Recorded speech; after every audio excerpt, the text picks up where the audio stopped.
So, welcome to the Down the Lane podcast. Tonight, you've got me, Barry Carpenter, and I'm joined by Bobby Randall and Miles Reese. And later on, we'll be hearing from Will Laird from Chelmsford about Saturday's upcoming game. So, Bobby, start with you. Saturday, 4-2 defeat at Dorking. Thoughts? We shouldn't have lost, really. I mean, we started off quite well. I thought we were definitely the better team across the first 45 and the second 45. We kind of dipped a little bit. Obviously, they did score through a deflected goal with Charlie Carter, and then Max Mullins really should have won us a penalty with some very interesting refereeing. The stat, if you haven't seen the stats, they don't lie. We pretty much dominated Dorking all the areas of the pitch. But couldn't take our chances.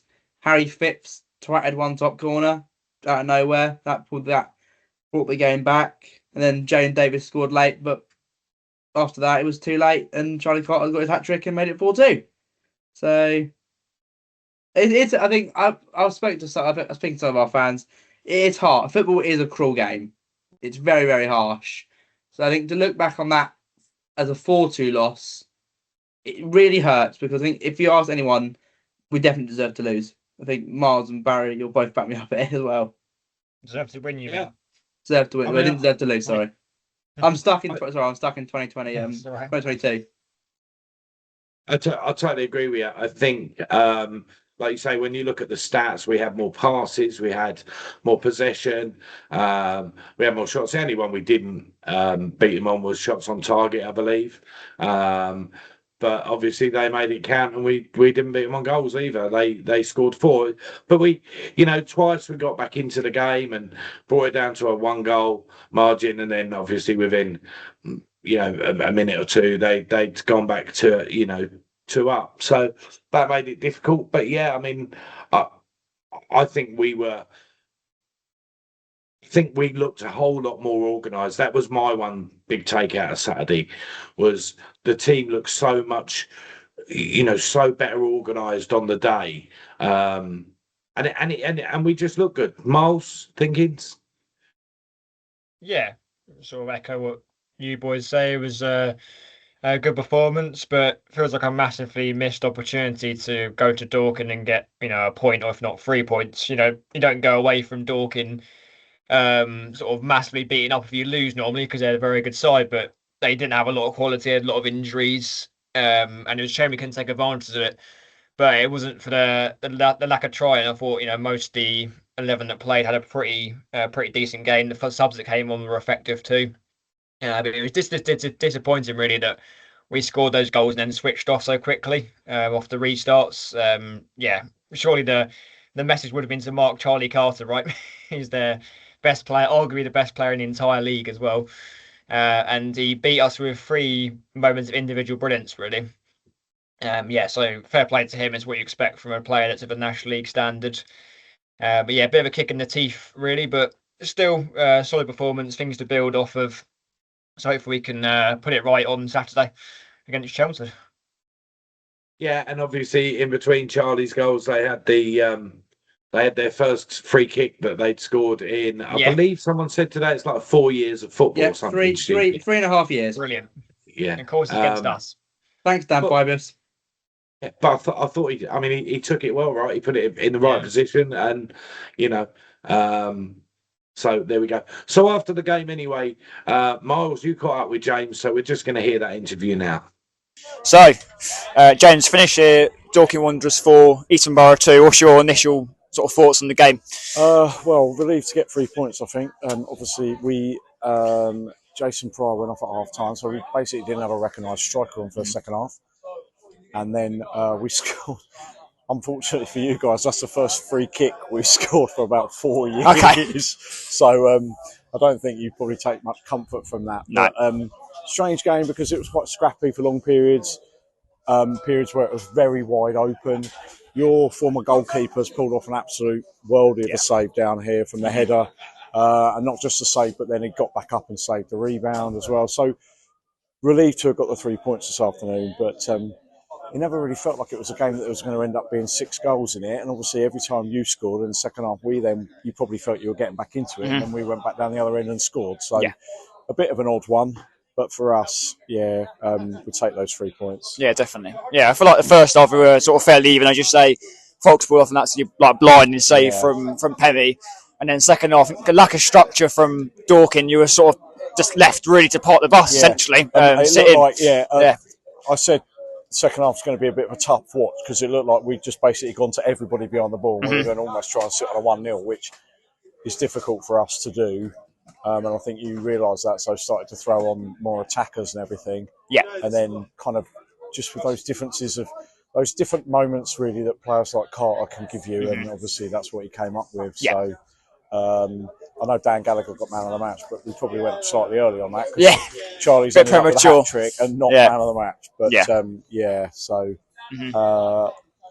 an interesting game, but again, just relieved to get 3 points from our point of view. Yeah, definitely. I mean, there's a word on Carter. Like, how much did he change the side for you guys when he's in the team? Because he can play in midfield, but he can play up front as well, and he can play in that position where players find it difficult to get the ball off him. And 20, 30 years ago, somebody might have just taken him out, but football's not played like that anymore, is it? And he went, that's kind of right in front of where we're sitting, and he just drifted past the defenders, and he didn't smash that finish, he just rolled it into the bottom corner. And when we don't have him, we don't have anybody else that can really do that in this team.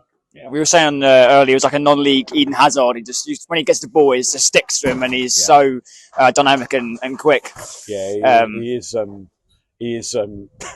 He is very good at that. He just keeps the ball, and it's difficult to knock him off it because he's really strong as well physically. Yeah, definitely. It's definitely a miss when he wasn't playing, and he's been really good since he's come back in. Obviously, Yeah, I think you stand sort of just by the dugout where Mark is. Yeah. So you have a better view of the incident about 20 minutes in.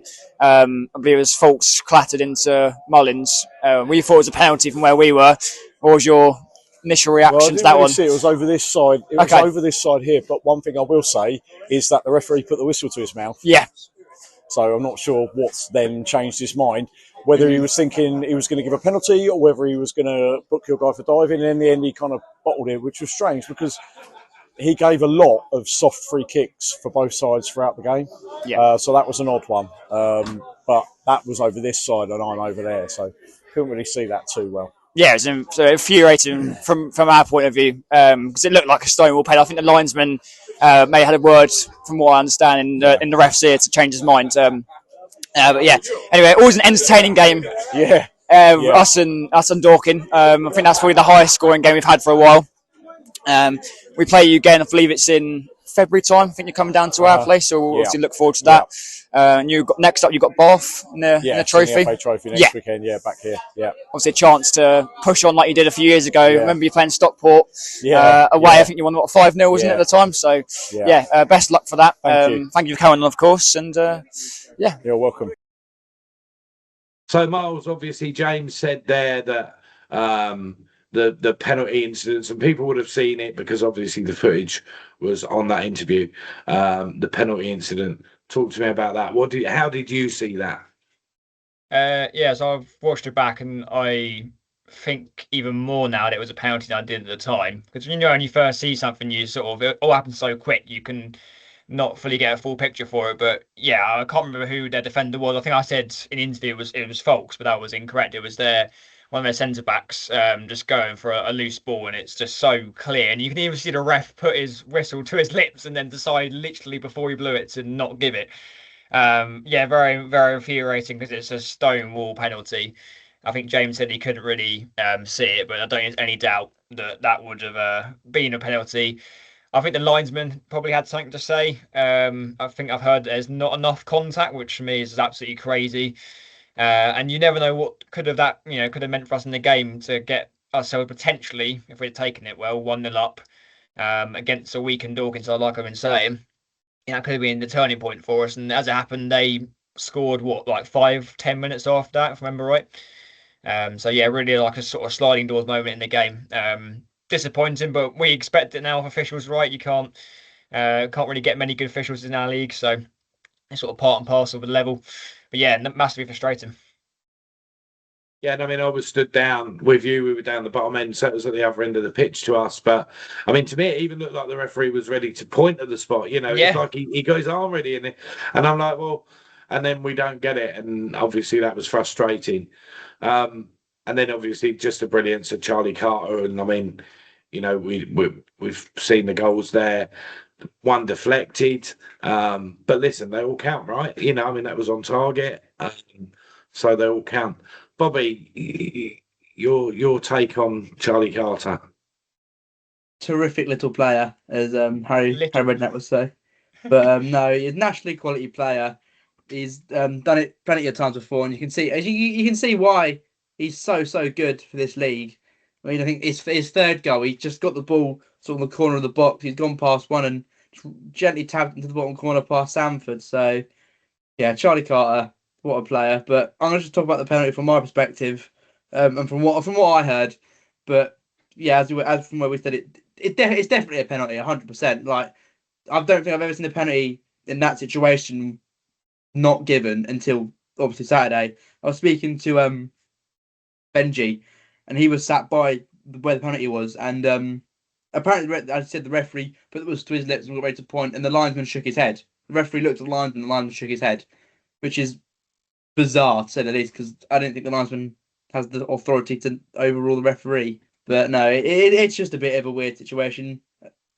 If we get a penalty, we score it, the game changes, and Dorking maybe don't respond how they did. Maybe the game probably not ended 4-3, and maybe we 4-2, sorry, and we walk out with 1 point or maybe 3. So yeah. Yeah, and I agree with that. There's a massive difference between chasing a game when you're 1-0 down, you know, trying to go back at it, and how you play that game, or how you're playing at 0-0, and then obviously you go 1-0 up.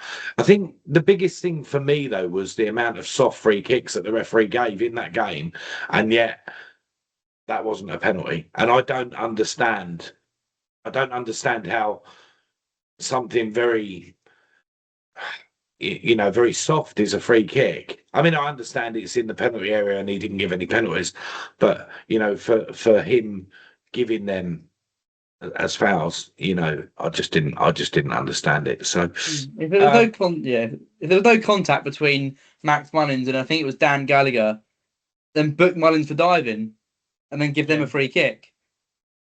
So exactly that. If it's not a penalty, book him for diving. It's a penalty, give a penalty. So make up your mind. I'm not going to sit here and say referees are corrupt and stuff, because it's not. But They're not corrupt, no. Exactly. I'm not going to sit here and just say referees are bad. Dorking fell off the referee. It was Mark White's fault again. But no. It's just a very weird situation. Yeah, with the free kicks so bad, I think the referees probably in his mind maybe knew he made a mistake, and I think a lot of the soft free kicks went our way from what I remember. Like, yeah, I remember him being quite lenient with us after that, which psychologically sort of makes sense. I think he's made a mistake.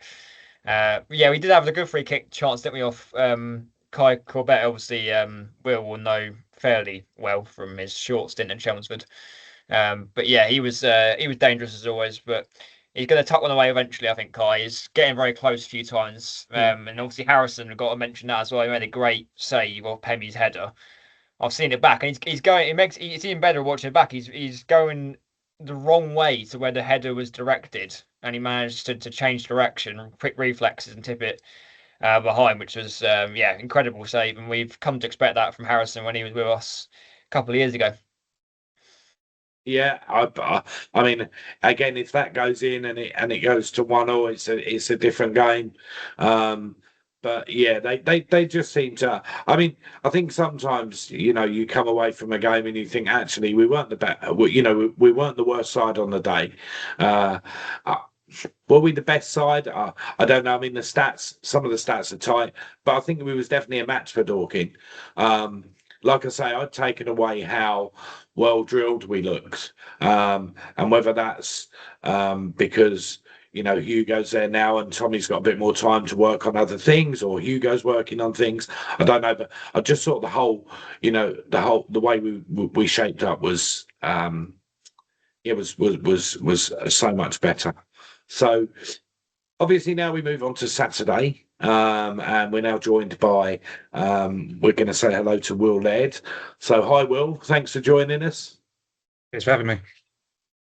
And obviously, we've got you Saturday. If you don't already know, I'm sure you will have done because the club have publicised it very well. It's £5 entry on Saturday, so get yourself down the lane, and we can, hopefully see the Borough win. But I'm sure, Will, you've got a different perspective on that. I mean, I'd like to see us win a game of football. It's been quite a while since we've won a game of football, but we'll see it be.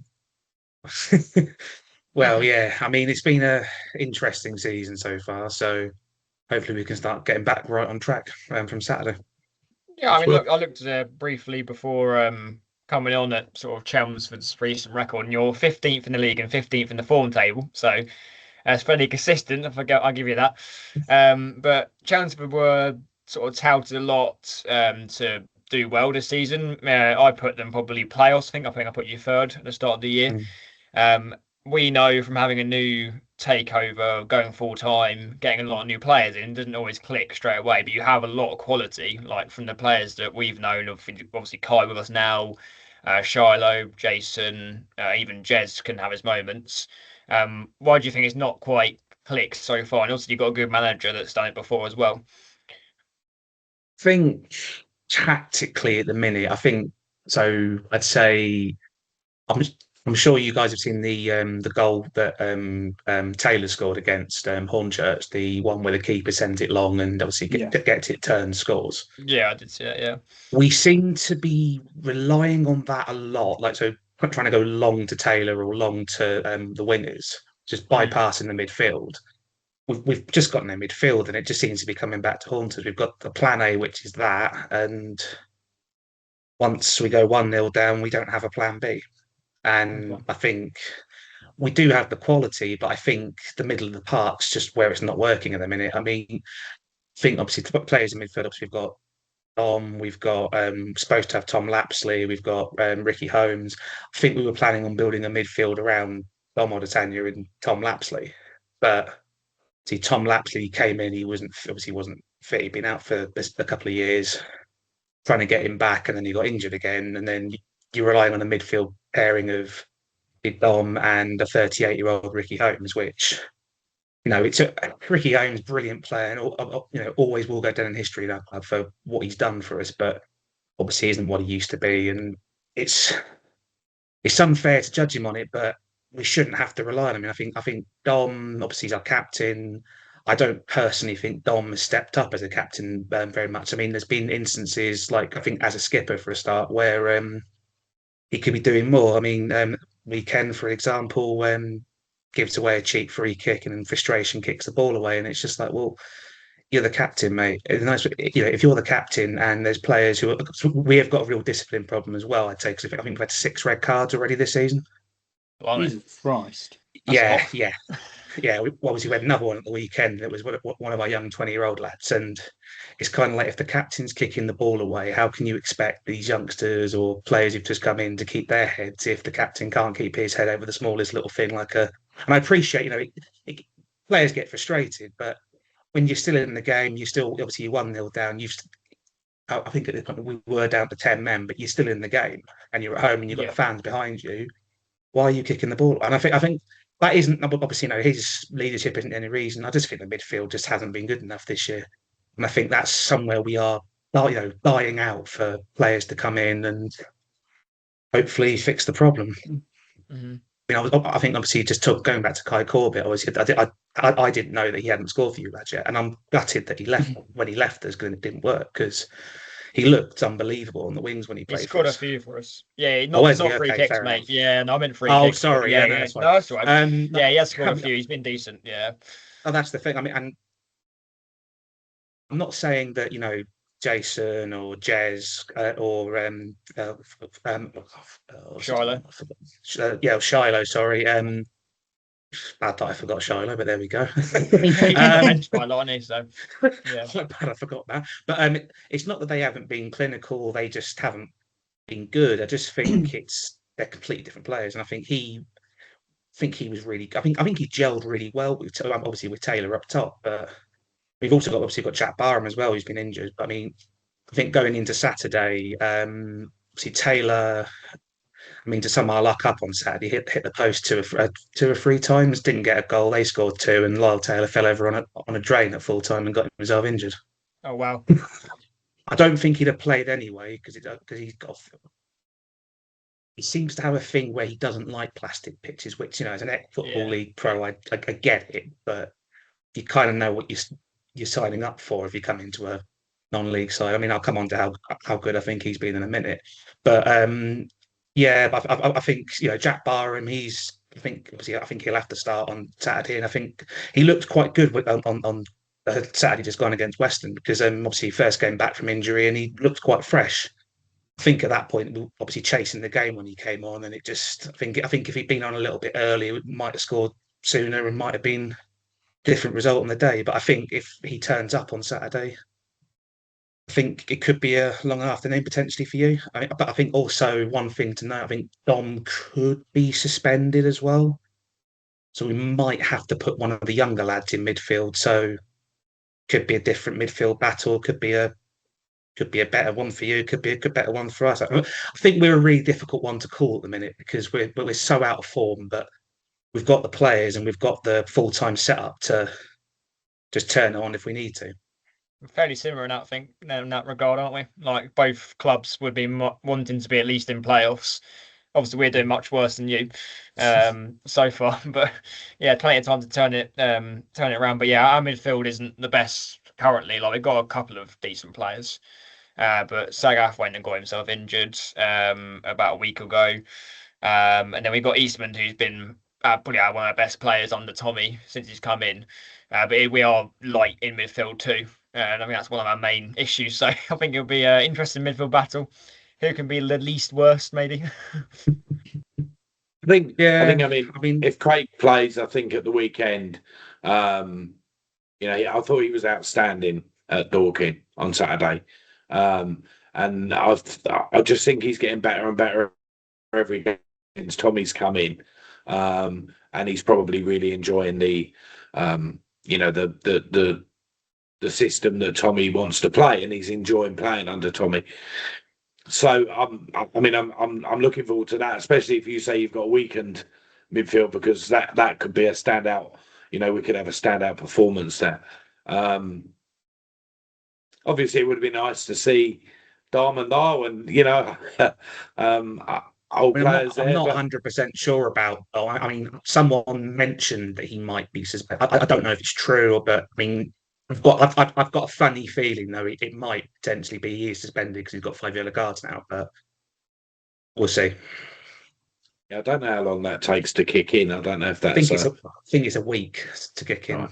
Yeah. So potentially potentially it might just be the FA Cup it applies to. I mean, not sure. I think it's one of those we'll know at 2:00 on Saturday. So,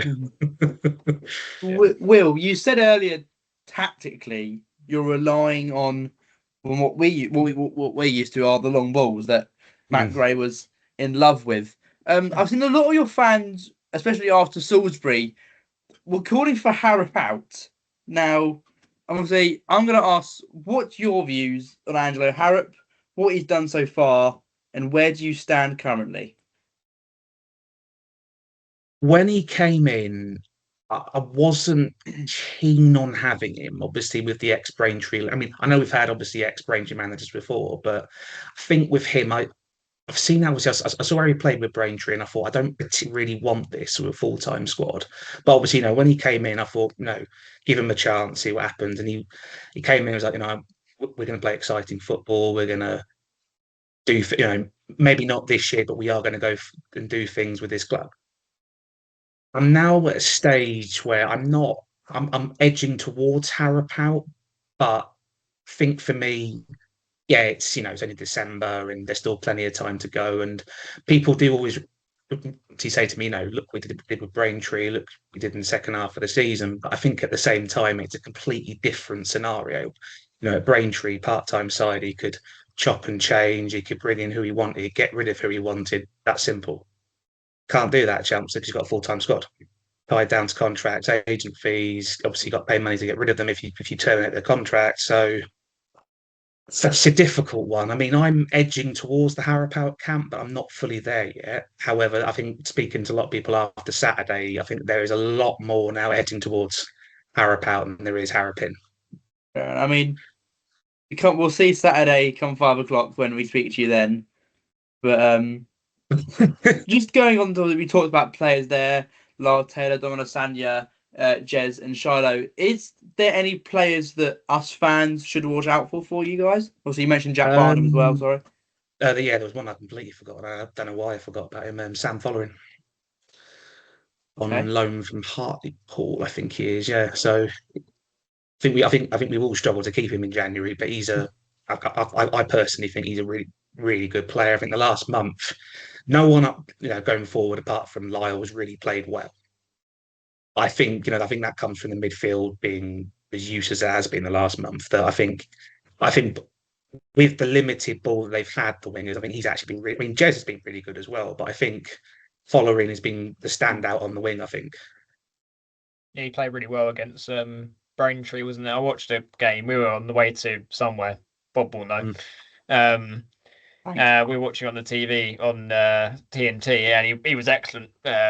Following, I didn't really know much about him, but he looked like a real threat. So, who we got left wing back next week? Probably be maybe Josh or Isaac, and I'll have a tough job against him.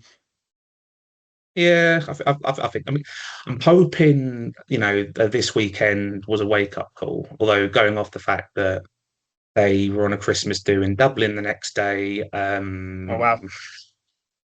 Yeah, I mean, not ideal timing.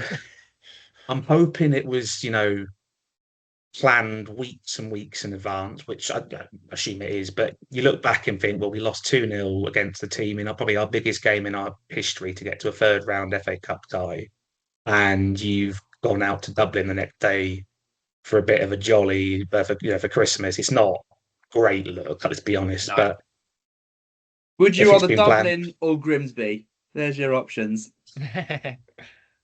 I mean, if you're choosing Grimsby over Dublin, something's going to be wrong. Will's not going to Dublin though.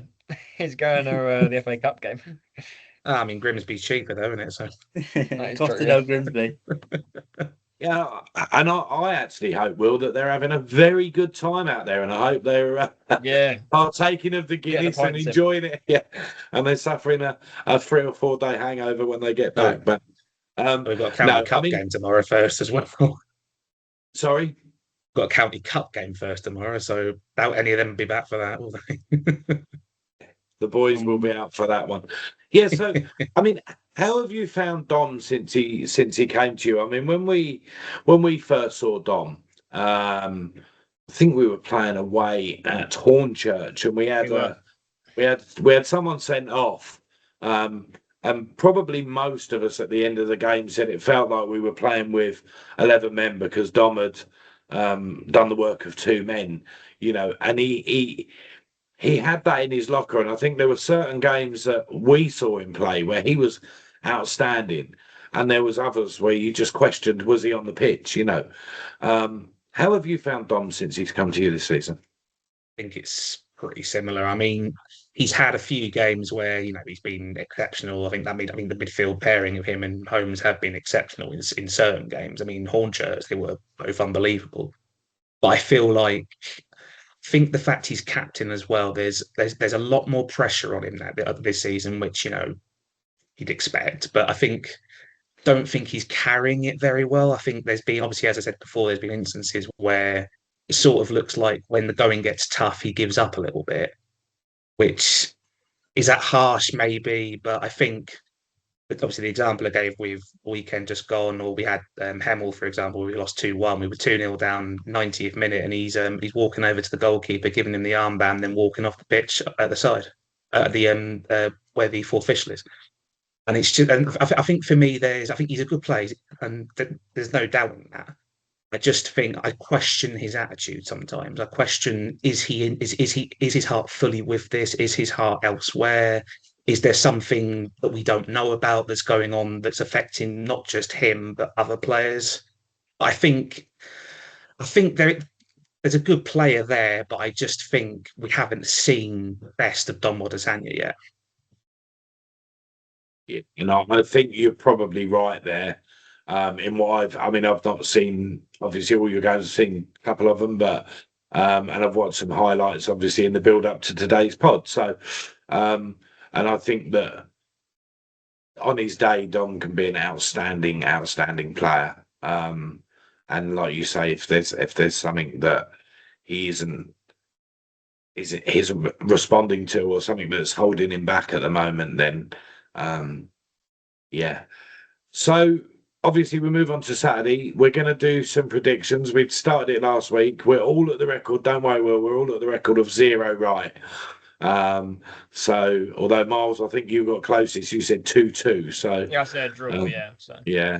Right, me and Bobby were both 2-1 wins. So I'm going to go for a 3-1 win. I think we're back at home again. I think our last performance at home was obviously against a poor Hampton side.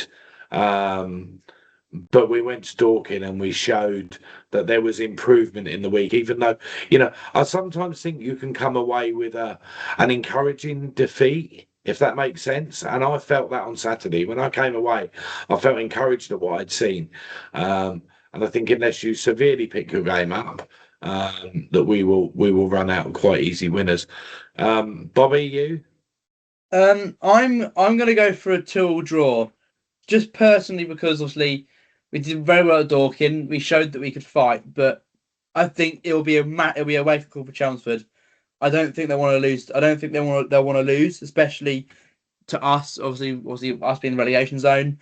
And if obviously they do lose, obviously there'll be uproar with their fans, and it won't be a good look on them, and they could fall ever slow down the table.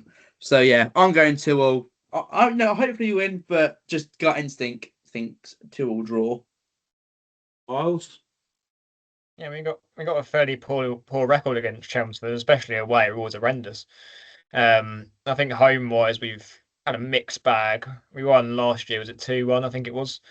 Yeah. But Chelmsford scored against us. Well, any team scored against us for the first time in like 9 games. I think it was a penalty, wasn't it, from Tamplin, if I remember rightly.